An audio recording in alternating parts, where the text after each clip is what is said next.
Des choses incroyables peuvent s'accumuler sous les eaux, allant d'artefacts d'une valeur inestimable à d'horribles vestiges du passé. Les masses d'eau sont pleines d'objets dans leur profondeur qui refont surface lorsque ces lacs ou rivières s'assèchent. Aujourd'hui, nous allons vous parler de 15 choses étranges trouvées dans des eaux asséchées. Numéro 15. Lac des squelettes. Des centaines de squelettes humains sont éparpillés autour d'un lac reculé dans une vallée enneigée au sommet de l'Himalaya indien. Dans l'état indien d'Uttarakhand. À 5029 mètres d'altitude, le lac Rupkund se trouve au pied d'une pente escarpée de l'une des montagnes les plus hautes du pays. Le lac des squelettes, découvert par un garde forestier britannique qui patrouillait en 1942, a des restes éparpillés partout et enterrés sous la glace. Le lac, qui est en grande partie toujours gelé, varie en taille selon la saison et la météo. Il est squelette, parfois avec la chair encore attachée. Et en excellent état, ils ne sont visibles qu'une fois la neige fondue. On estime qu'à ce jour, entre 600 et 800 restes osseux de personnes ont été découverts ici. Selon une théorie largement soutenue, les restes appartiennent à un roi indien, sa femme et ses aides, qui ont tous péri dans une tempête de neige, il y a environ 870 ans. Selon une autre théorie, certains des restes pourraient appartenir à des soldats indiens qui ont tenté d'envahir le Tibet en 1841. Mais ils ont été repoussés. Alors, avant de continuer avec cette vidéo, appuie sur le bouton d'abonnement et sur la cloche de notification, tout de suite. Plus de 70 d'entre eux ont été contraints de traverser l'Himalaya pour rentrer chez eux, où ils sont décédés. On suppose aussi que les morts pourraient avoir péri l'année dernière, d'un cimetière où l'on enterrait les victimes d'épidémies. De plus, on pensait que les squelettes appartenaient à un seul groupe d'individus qui étaient tous morts simultanément lors d'un unique événement catastrophique au Xe siècle. On découvrirait dans le lac les restes de 38 corps, dont 15 femmes. L'analyse génétique et la datation au carbone ont révélé que certains des restes datent d'il y a 1200 ans. Numéro 14. Restes humains. Dans le fleuve Colorado, dans le sud-ouest des États-Unis, le barrage ouvert forme le réservoir connu sous le nom de lac Mead. Il se trouve à 24 miles à l'est de Las Vegas, au Nevada et en Arizona, et en termes de capacité de stockage d'eau, c'est le plus grand réservoir des États-Unis. Les niveaux d'eau du lac Mead n'ont jamais été aussi bas. Ils sont à leur niveau le plus bas depuis la construction du barrage ouvert dans les années 1930, qui a arrêté le débit du fleuve Colorado. Il a créé ce lac dans le désert du sud-ouest américain. À l'époque, c'était considéré comme un accomplissement magnifique. Cependant, une tendance à la baisse de 22 ans a fait que le niveau d'eau du lac Mead a chuté de 1040 pieds au 31 juillet 2022. Et des choses qui étaient immergées depuis des décennies refont surface maintenant. À mesure que le lac recule, les gens découvrent beaucoup de déchets et des bateaux, y compris un de la Seconde Guerre mondiale. Et même des restes humains. Avec le recul des eaux du lac Mead, certains des secrets qui sont restés cachés pendant des années refont surface maintenant.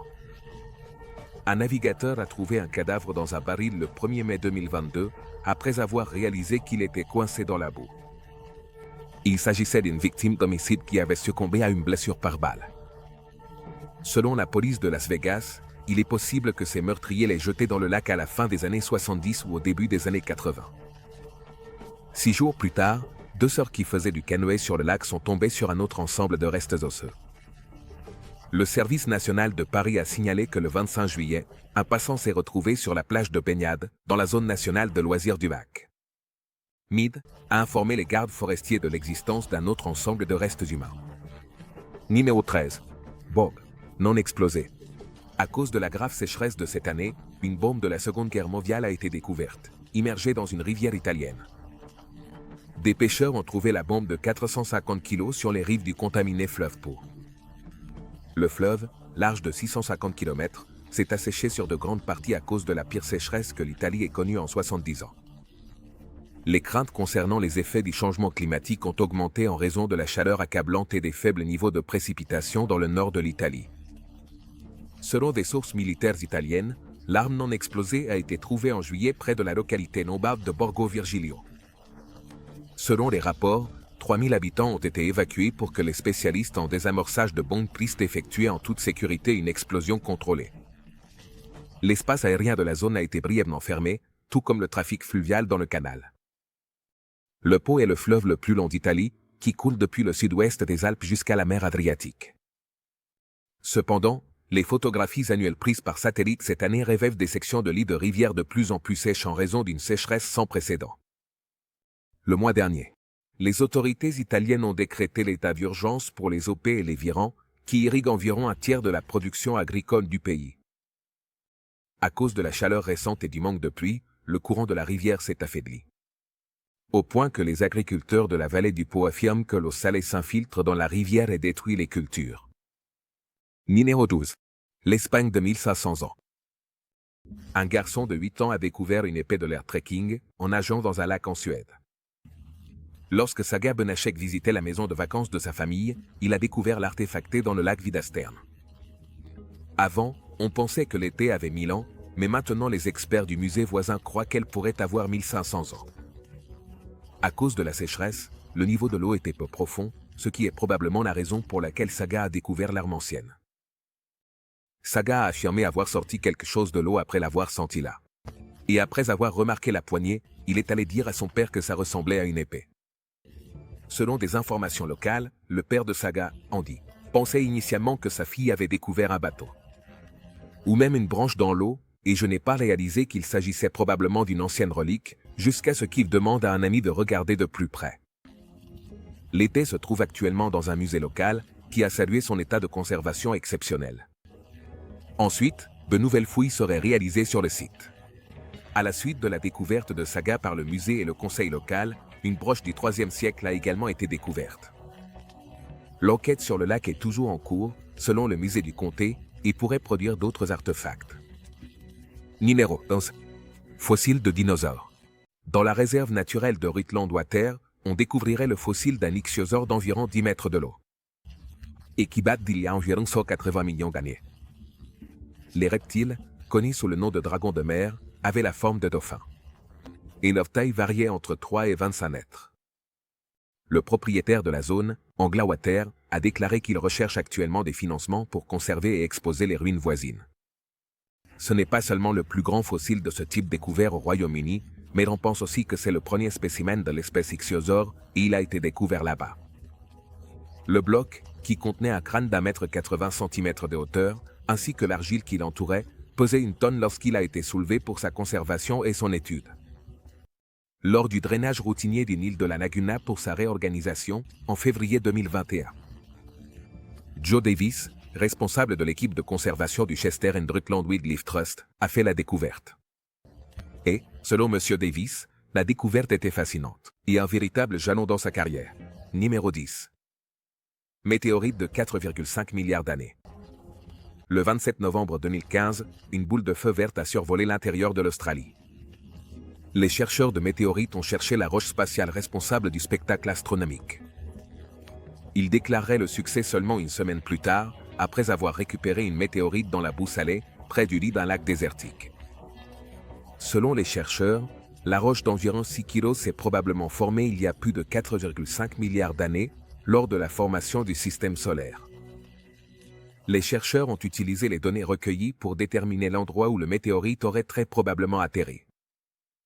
Ensuite, ils ont enregistré un petit mais prometteur impact similaire à celui d'un cratère lors d'un survol de la zone, dans le lac asséché de Katitanda, qui se trouve à une altitude inférieure au niveau de la mer. L'équipe a effectué une reconnaissance du terrain pendant 3 jours après Noël, dans le but de devancer la pluie qui approchait, laquelle aurait effacé toute trace d'un cratère d'impact. Un des membres de l'équipe a creusé dans la boue à main nue et a sorti une météorite du fond du lac. Quand ils ont finalement localisé la petite marque d'impact, c'était la première découverte de l'équipe utilisant le réseau de bolides du désert. Numéro 9. Lieu d'enterrement. Dans la mer d'Aral, elle est devenue le centre d'une préoccupation environnementale à la fin des années 90. Le nom de la mer d'Aral dérive d'un mot qui signifie mer des îles. Et c'est une description appropriée, étant donné qu'elle abrite plus de 1000 îles d'au moins 2,5 acres de taille. En raison de la diminution ultérieure de la taille de la mer, beaucoup de ces îles ont fini par se rejoindre au continent. Au début du XXIe siècle, la mer avait reculé au point que l'île était devenue une péninsule continentale. Et cela a servi de lieu secret pour des tests d'armes biologiques soviétiques pendant la guerre froide. Donc, l'accessibilité croissante de l'île au continent était une source de préoccupation particulière. Dans les années 1980, des centaines de tonnes de bactéries d'anthrax vivantes ont été enterrées sur l'île. En plus des expériences menées là-bas sur des maladies comme la peste bubonique, on y a trouvé des anthrax, encore vivants. En 1999, des pêcheurs locaux ont détecté des ruines de bâtiments au fond de la mer d'Aral, ce qui a conduit à la découverte des restes d'une mosquée et d'un véritable cimetière. Une équipe de travailleurs américains nettoierait les tombes en 2002. Peu de temps après que le niveau des eaux ait suffisamment baissé pour révéler certains des fonds marins, les coûts sanitaires pour la population locale ont commencé à se faire sentir.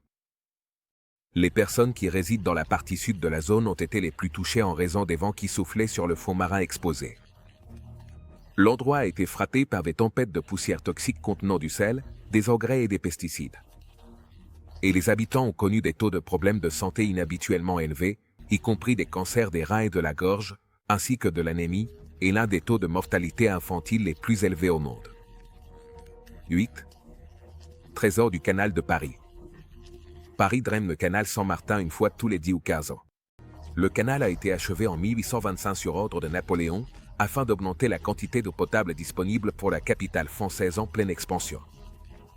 La dernière fois qu'il a été nettoyé, c'était en 2001. Lorsqu'ils ont trouvé dans le hall des projectiles de 275 mm de la Première Guerre mondiale, des coffres-forts, des pièces d'or, des machines à laver, une voiture et 40 tonnes de déchets. Les autorités ont sorti 56 véhicules lors d'un nettoyage précédent. Depuis lors du dernier nettoyage en 2016, on a sorti des vélos, des bouteilles de vin, des bouteilles de bière, des canettes, des caddies, des motos, des chaises, des radios, des tapis roulés, des poubelles publiques, un extincteur, une poupée, une poussette, des parapluies, des panneaux de signalisation, des valises, et au moins une arme à feu. Ce sont les objets qui ont été sortis des profondeurs du canal. Les travailleurs de la ville ont été stupéfaits par la quantité de déchets qu'il y avait dans le canal et ont sorti presque 5 tonnes de truites du canal. Des cartes et des sacs qui ont été relocalisés dans une section du cours d'eau qui n'a pas été affectée par le projet de nettoyage. Numéro 7. Le village perdu de Bluffton. Les ruines de Bluffton, un petit village du Texas, émergeraient en raison d'une sécheresse persistante à la fin de 2011. En 1937, le village se trouvait entre 6 et 10 mètres sous l'eau lorsque les autorités ont rempli le lac du champ. Mais à mesure que le lac a commencé à se rétrécir et à reculer, des artefacts du passé de la ville ont commencé à apparaître, comme des pierres tombales de la fin du XVIIIe siècle et les fondations en béton de plusieurs bâtiments, parmi lesquels se trouvait un hôtel de 2 étages, un crâne préhistorique, des outils anciens, des fossiles, et un petit cimetière avec les tombes d'anciens esclaves qui seraient découverts à travers tout l'État. Les historiens locaux se sont intéressés à certaines des découvertes. Les skieurs fouillaient aussi la zone à la recherche de reliques du passé. À un endroit, la police a arrêté plus de 20 pilleurs. Lorsque la rivière Rouge a été barrée pour créer le lac Texoma en 1944, elle a inondé Woodville, Oklahoma, révélant les fondations d'un bâtiment longtemps caché sous le lac Falcon. L'ancien Bluffton réapparaissait occasionnellement pendant les sécheresses, une vieille balance d'un décortiqueur de coton, un réservoir rouillé et des dalles de béton d'une station de tissage qui servait aussi d'entrepôt. Ils étaient visibles lorsque l'eau a reculé et dans l'un des rares enterrements découverts, la pierre tombale de Johnny Parry est apparue. Général. Ils sont devenus visibles lorsque l'eau a reculé et dans l'un des rares enterrements découverts, la pierre tombale de Johnny Parry est apparue. Numéro 6. Village fantôme d'Espagne.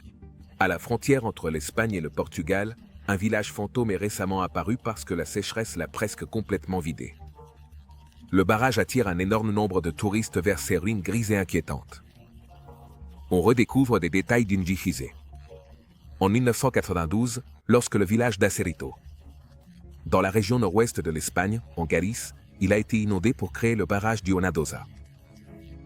Comme le réservoir est maintenant rempli à 15%, les visiteurs ont découvert des toits effondrés, des briques et des morceaux de bois qui formaient autrefois des portes ou des poutres, et même une fontaine avec de l'eau qui jaillissait encore d'un tuyau rouillé pendant qu'ils marchaient sur le sol boueux que la sécheresse avait fissuré par endroits près de l'ancienne cafétéria.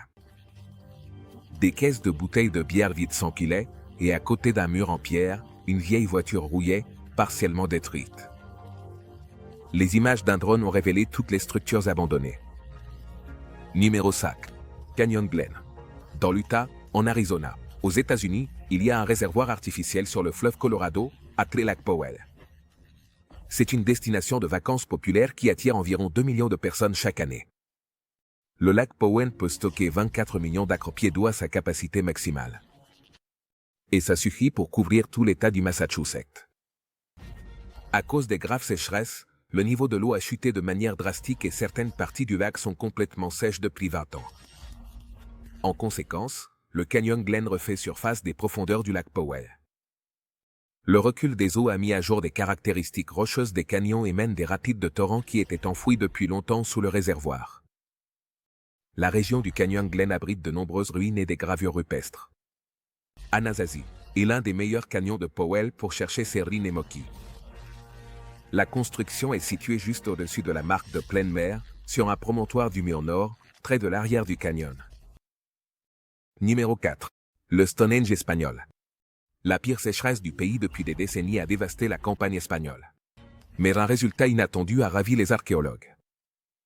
Un cercle de pierres préhistoriques dans un réservoir dont la ligne de flottaison a reculé est récemment apparu. On pense que le cercle de nombreuses pierres mégalithiques, également appelé le Stonehenge espagnol, connu officiellement sous le nom de dolmen de Guadalupe, date de l'an 5000 avant J.C. Les autorités affirment que le niveau de l'eau a chuté à 28% de sa capacité dans le réservoir de Boldecani, dans la province centrale de Cacari, où il est actuellement complètement à découvert. Hugo Obermeyer, un archéologue allemand, le découvrirait en 1926. Mais en 1963, la zone a été inondée dans le cadre d'un projet de développement rural sous la dictature de Francisco Franco. Les pierres disposées verticalement qui soutiennent généralement une dalle plate sont appelées dolmens. Bien qu'ils soient très dispersés à travers l'Europe de l'Ouest, on sait peu de choses sur qui les a réellement construits. Une théorie souvent citée selon laquelle ce sont des tombes repose sur la découverte de restes humains à l'intérieur. Ou près de beaucoup d'entre eux. Selon les organisations historiques et touristiques locales, ces pierres devraient être déplacées dans un musée ou à un autre endroit sur la terre ferme. Numéro 3. Pont de 400 ans. Un pont de 400 ans de la dynastie Ming a été trouvé au fond d'un lac chinois asséché. À son époque, il détenait le record du pont lacustre le plus long de Chine et traversait le lac Poyon sur près de 3 km, tout en servant de lien de transport vital pour ceux qui y vivaient. Il a disparu dans une tonne d'eau lorsque le niveau du lac a augmenté et est resté immergé pendant presque 400 ans. Cependant, une sécheresse prolongée a fait qu'il refait surface pendant la saison sèche. Les visiteurs viennent depuis plusieurs années pour voir la création de la dynastie Ming, lorsqu'il émerge de la boue dans le bassin de Poyon, dans une province du sud-est de la Chine. Le bâtiment en granit, de plus de 2500 pieds de long, a été construit en 1631, et ses nids centraux lui ont valu le titre de pont des Neiyeux. Il a été construit sous le règne du dernier empereur Ming et a fourni une connexion vitale entre les principales villes et les communautés de pêcheurs qui parsèment les eaux environnantes. Depuis que le premier empereur Ming a vaincu le clan Han là-bas en 1363, établissant ainsi la dynastie, le lac Poyon a joué un rôle important dans l'histoire des Ming. À la fin de la dynastie Ming, environ 1000 ponts de ce type seraient construits sur le même lac. Le lac Poyon est le plus grand lac d'eau douce de Chine. Numéro 2. Statue de Nandi. Dans un village en Inde, situé à environ 20 km, 2 anciennes statues ont été découvertes. Nandi, faite de stéatite monolithique, sous le lit asséché d'un lac. Les Nandi, dont les têtes semblaient émerger chaque fois que le niveau de l'eau du lac baissait partiellement, étaient connus des habitants, surtout des anciens du village. L'été 2019, on a vu la masse d'eau s'assécher complètement. Ce qui a donné aux curieux habitants l'occasion d'approfondir leurs recherches, ils découvriraient 2 énormes statues. Nandi, découverte après un projet de fouille de 3 à 4 jours, qui a inclus l'utilisation d'une pelleteuse. Selon l'équipe archéologique, les statues semblaient dater du XVIe ou même du XVIIe siècle et ressemblaient à la plupart des sculptures créées à l'époque, à partir d'une pierre lisse et savonneuse. Pour sculpter les statues, on utiliserait une seule roche. Et les figures manquaient de certains détails. L'une semblait être terminée à environ 60%, tandis que l'autre était plus proche de 85%. Les tailles des figures varieraient également. Selon les habitants, la plus petite était beaucoup plus compacte et la plus grande mesurait environ 15 pieds de long et 12 de haut. Bien que les habitants aient spéculé sur la possibilité qu'il y ait un temple d'une époque antérieure sous le lac, les archéologues pensent qu'il est plus probable que les statues Nandi aient été sculptées dans la roche locale pour être transportées ailleurs. Nineroa. Statue de Bouddha sans tête. Une statue de Bouddha de 9 mètres de haut, qui serait issue d'une dynastie chinoise, datant de 1644 à 1912, émergerait en 2020, surprenant les habitants d'une ville chinoise de Chongqing. Les immeubles d'appartements des années 1990 avaient été construits à côté d'une pente rocheuse et escarpée, et la statue sans tête pouvait être vue parmi eux. La figure a été rendue publique pour la première fois en des décennies, en décembre 2020, après que les responsables de la ville aient enlevé les arbres morts et les déchets qui s'étaient accumulés dessus. Au fil des ans, la statue montre Bouddha en posture de méditation, les jambes croisées et les mains sur les genoux. Bien que la poupée et la jambe gauche aient subi des dommages importants, les nombreux détails plus fins de la sculpture restent intacts. Le bureau d'information du district affirme que dans les années 1950, une grande partie du patrimoine bouddhiste chinois a été détruite, y compris la tête de Bouddha. Les autorités locales se sont données pour mission d'évaluer la signification culturelle de la statue. Le département du patrimoine culturel du district de Nan, la zone de la ville où le Bouddha est apparu pour la première fois, a publié un communiqué affirmant qu'à ce moment-là, il ne pouvait pas fournir une évaluation qualifiée de l'importance historique de la sculpture. Le grand Bouddha de l'Échant, une statue en pierre de 71 mètres est classée au patrimoine mondial de l'UNESCO, est la plus grande et la plus connue des statues de Bouddha en Chine. Comme beaucoup d'autres en Chine, c'est une destination touristique populaire qui a récemment attiré jusqu'à 2 millions de visiteurs par an. On se voit dans la prochaine vidéo.